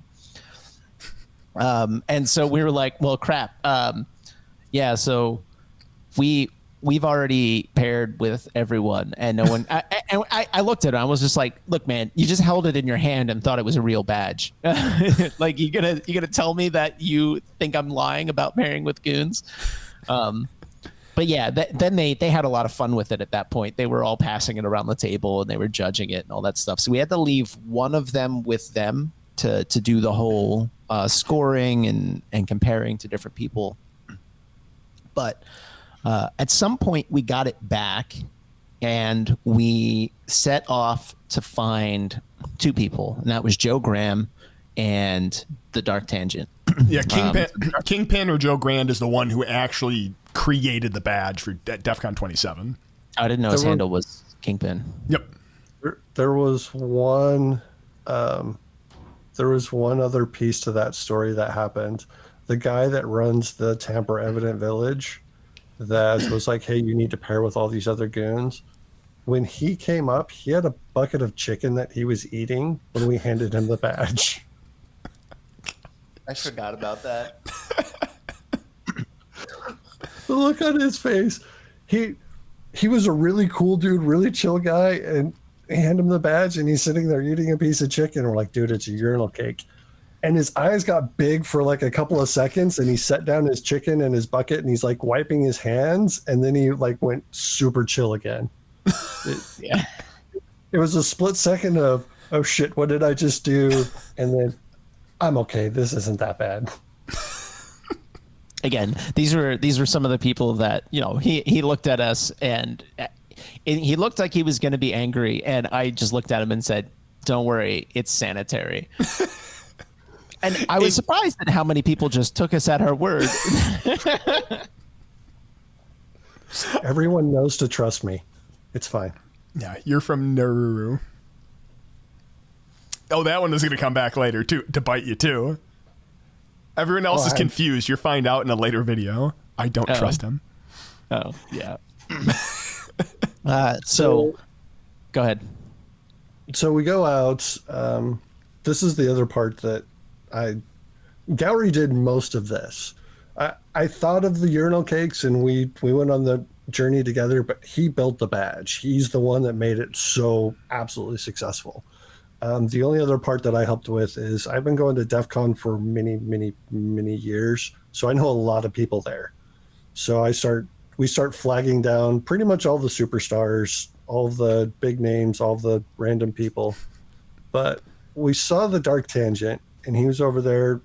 There were a couple of guys sitting against the wall, and Dark Tangent was talking with them. So we just kind of go over there, and we're standing there for a couple of minutes. We're being respectful. We're just waiting for him to finish up his conversation. Yeah, DT's a pretty busy guy, and I think he was actually having a technical discussion. So, you know, I don't want to get in the way of people having real technical discussions about stuff they care about. But we weren't going to let him get away either. We camped there.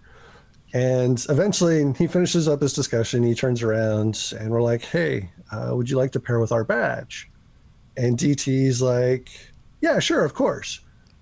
And at first he holds out his first badge and acts like he's pairing. And then he kind of rocks back. And then he's like, he reaches into his pockets and he pulls out like 2 or 3 or 4 other badges. He's like, what about these badges? He pulls out, I think he pulled out 2 black badges and just put them out about this far away from him, to, you know, held up for us to get close. And we were like, well, he's not going to smell it if he doesn't get close to it. He smelled it. Yeah. Oh, yeah. He's like, that's not a real badge, is it? He picked up on it really fast because he held it out and it didn't pair, and then immediately after it didn't work, he went, oh, those aren't real. And he was, to his credit, he was the only person that he did not smell it before he realized they weren't real, because he went, oh, those aren't real. And then he got a whiff of it and was just like, oh.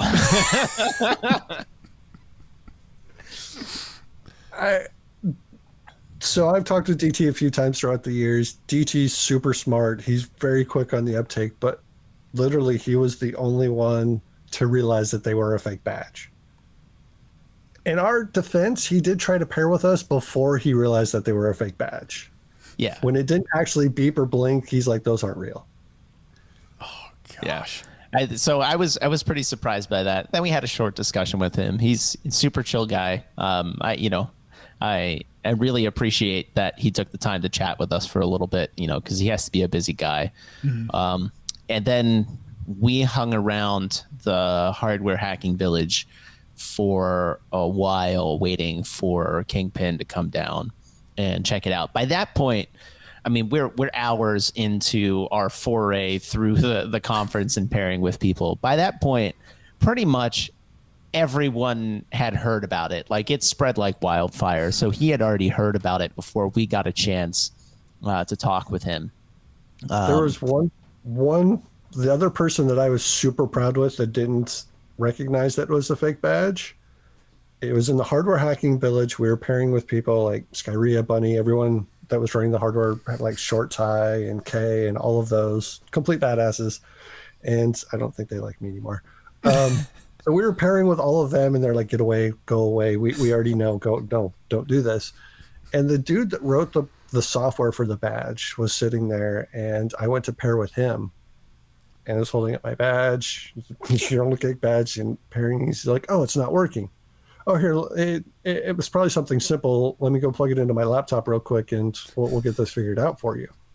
He took my badge, walked like 3 or 4 tables over, pulled out a USB cable, unlocked his laptop, flipped the badge over, and was about ready to like plug in the badge to do something.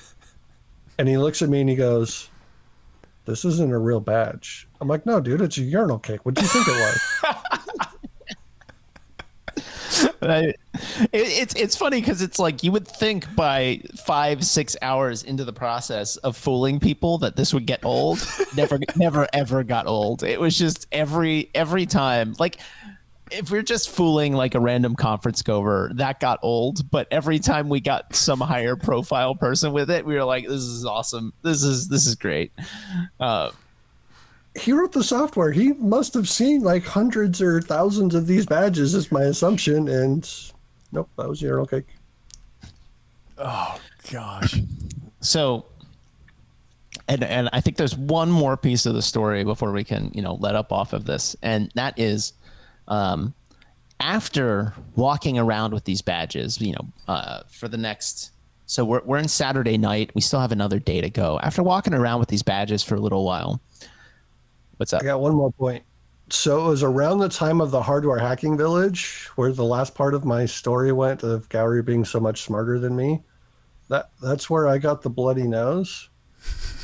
And I was feeling really dizzy and not so well because I'd been wearing a Urinal Cake around my neck for hours. Yeah, this is the direction I was going. So he starts to feel dizzy and not so great. So we consider like, all right, we've hit all the major targets that we wanted to hit. We got DT, we got KingPin. You know, well, let's go drop one of the badges back off at the counterfeit badge thing so they can have it and look at it for as long as they want and judge it and do the contest. And now granted, like, I'm walking around with mine kind of in my hand, keeping it supported, because at that point it felt like it was starting to fall apart a little bit. At least mine was. His held together. It's still holding together now, years later. And I started, like, my hand started to feel like itchy. It wasn't quite an itch, but I started to realize that the badge was starting to lose its shine. And I think we ended up leaving his over there, but my badge was starting to lose its shine. And that was when I realized that the badge was kind of sweating and leaking all of that stuff all over my hand. And Gulo's sitting there, you know, feeling lightheaded. He finally takes his badge off, and he's got a little sweat stain in the middle, and he's just sitting there doing this. And I'm looking at my hand going like, "Oh, it looks irritated." And so we decide to go back up to the room, and he lifts up his shirt, and he's got this big red spot on his chest from the badge sweating onto his chest through his shirt. And that was the point. You know, him feeling lightheaded, he has a nosebleed, and, you know, I have an irritated hand. That was the point that we decided to look up what these things were made of. And that's where we found out that these things are poisonous. Now, you know, to be clear, poisonous means that you have to eat them. in order for it to have an effect on you. But it also has other chemicals in it, and it is a skin irritant. And you don't necessarily want to be breathing that stuff in constantly, heavily exposed to it. We learned that poisons can be absorbed through osmosis. Yeah. So that was the point at which we were like, maybe we shouldn't wear these anymore. So I'll pull us on this one. You said you're not supposed to eat them. There was a joke that Grifter ate Grifter ate one or took a bite of one. He tasted it. He actually tasted it. He licked it. When we made it back to the contest area later, we went over to pair with the contest goons because they'd already heard about it. And we walked over and Grifter's like, oh yeah, this is totally a urinal cake. And then he just... Oh my gosh. Did he know it wasn't like a new one at that point? No, we hadn't told him anything. Yeah. Grifter's just... He's on that man has no fear. Yeah. Man, that is... Balls of badass. Just badass. Yeah. Wow. But and like we had looked after that, we were like, well, how much of this do you have to consume in order for it to be really bad? You have to consume like quite a bit. Like you have to actually eat one. So that's not going to hurt him really. And our general even your guys' exposure at the booth, you're mostly just exposed to some of the fumes. You guys would have been okay. Like we actually had to sit down and look at how big of an issue it was. I spent like an hour or two looking into it, and I was like, all right, we're not really in any danger. We're not exposing anyone to anything. Otherwise, we wouldn't be telling the story. We took all of the urinal cakes that night into the bathroom. Yeah. All the badges, all of the everything. Closed the door, turned the fan on because even though. Yeah, 1 or 2 urinal cakes, not a bad deal. We had dozens by that point. So there's a slight chance we would die in our sleep. Yeah. So I'm going. Nope, all you. Oh, I was going to say that, and that's pretty much, after that, we got the notification that we won, and we got to tell the story on stage, or at least the initial, how we did it. And we had a blast. And then, the following year's DEF CON wasn't in person, so we never got to claim our free human badges from winning the contest. So all of that was for naught. Oh gosh, you left with the stories at least. Like that is incredible. Yeah. Like that is seeing the fact that you guys won first place. I think that's the thing which people keep not forgetting, but like you won the badge forging contest with a urinal cake badge, and no matter how many times I say that, it's still amazing to me. So consider prior years. I think the prior year the badge was, or it was a year or two ago, the badge was they made vinyl discs, and in order to forge those, most people were like, oh, they just forged the sleeve that the vinyl disc came in, but nobody actually forged the actual vinyl disc. Nice. Yeah, there's Gulo who has it. And so, so like the history of what people have done to forge some of these badges, we took a very, very hard left turn on how we approached it compared to what other people have done in the past. Everyone's been trying to make their badge as close to what it is. So they would make their own vinyl disc. They'd cut their own PCBs. They would do plastic injection molding, CNCs. I mean, there are people that spend thousands of dollars to build these forged badges. Yeah, and they have two competitions. They have one for this year's badge, and then they have also forgeries of prior year black badges. And so the ones that won the prior year black badge competition, forging competition, they spent like thousands of dollars getting custom boards made and making sure everything was completely the same. And I think the issue that they had was like they couldn't match the exact black of that year's badge. Like they couldn't get the exact black PCB. So they had spent a long time trying to forge these things. So like, and then for us to walk up next to them and be like, we used urinal cakes was beautiful. Like, I couldn't have asked for a better story. The badge forgery contest is one of the oldest contests there. I remember it back from like my first couple of DEF CONs. But you also have to realize there's what, 25, 30,000 hackers, maybe 35,000 that went there. And I mean, the badge, it's a piece of cut quartz. And the fact that we went through and we were able to best anyone's ideas of how to actually do it, it is just awesome. But the clincher is it's a freaking urinal cake. I mean, yeah. Not only is it a clincher, but like the thing which needs to be said is like, it wasn't that much. Now you guys had to buy a big stack of them and whatnot, but it was the thing which excites me with the whole thing is the fact that it was legitimately low tech hacking. Like, I feel like when you're a DEF CON attendee and you see the badge hacking contest, you go, okay, there's no way I can compete in that. Like, I need to have advanced circuitry skills. I need to have advanced machinery. I need to spend a lot of money. And the thing which is so cool about this hack was anyone could have done it. Like any person, well, anyone could have done it, assuming you're willing to dredge the bowels of Las Vegas to find a urinal cake. You could have done this hack. And that's what's so cool about this one for me. And that was actually, as I was building it, you know, when we were discussing the PCB portion, you know, when we were discussing how to accomplish the back of the badge and how to make it look real, you know, I sat down and I was looking through components of stuff and saying, well, how can I make this look this way? Can I find a PCB and cut the PCB? Can I do this? And I just had this moment of holding the urinal cake and thinking to myself, like, no, I want this to be like arts and crafts, full on arts and crafts. Like, all right, I'll use some various components, and it's hard to see. I'll see if I can hold we'll have to put up some B-roll of like a high quality picture. I think my camera is pretty good at. Don't open it back up.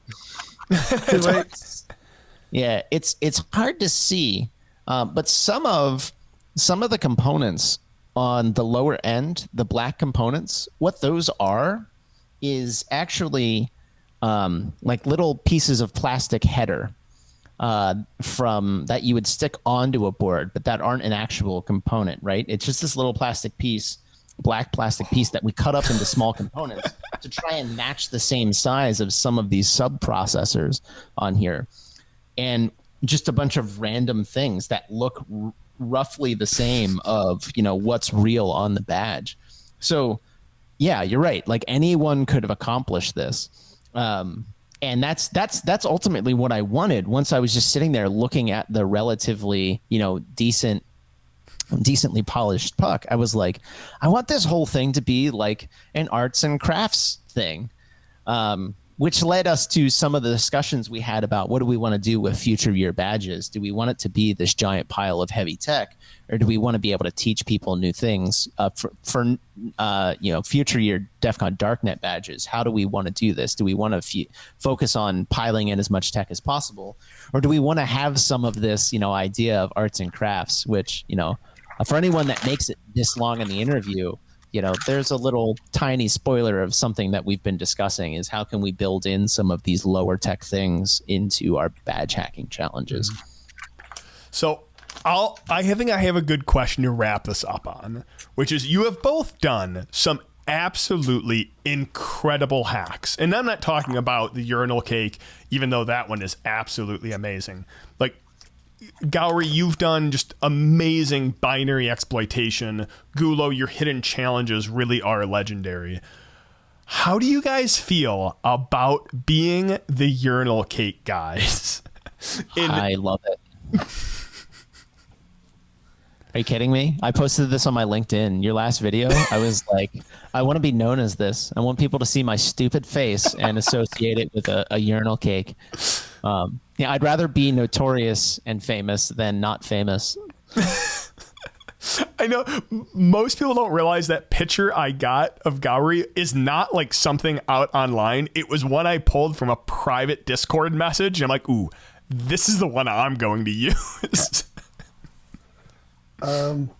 So even in the Darknet like circles, the urinal cake I mean, it's probably in my top 10 things that I'm known for, but probably not even the top 5. Yeah, you've told me some stories that I would not want to repeat on an interview because you're like, that would be incriminating, and I'm like, that's an amazing DEF CON story. That's why, you know, when I came back, I was like, I finally have a Gulo story. People were like, when are the police coming? Because Gulo's got some crazy stories. And we will be exploring those at one point. With that, any parting shots, which have to be included in this video? My eyes burn. I told you not to open it again. Oh, they were burning from before. That's why I didn't care.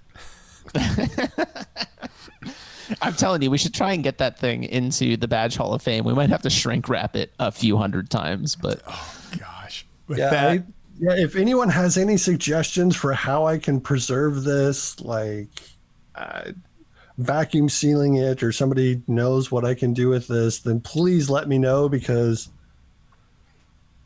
I don't want to smell it again. all right. So here's our parting shot. If anyone thinks that we're done with urinal cakes, you're wrong. guys, thank you so much for joining, sharing the story, doing a deep dive. I definitely, truly appreciate it. Thank you for taking the time, and I know we will definitely be sharing more stories later. Cheers, man. Thanks. I truly appreciate both Gulo and Gourry getting on this call. Thanks for watching.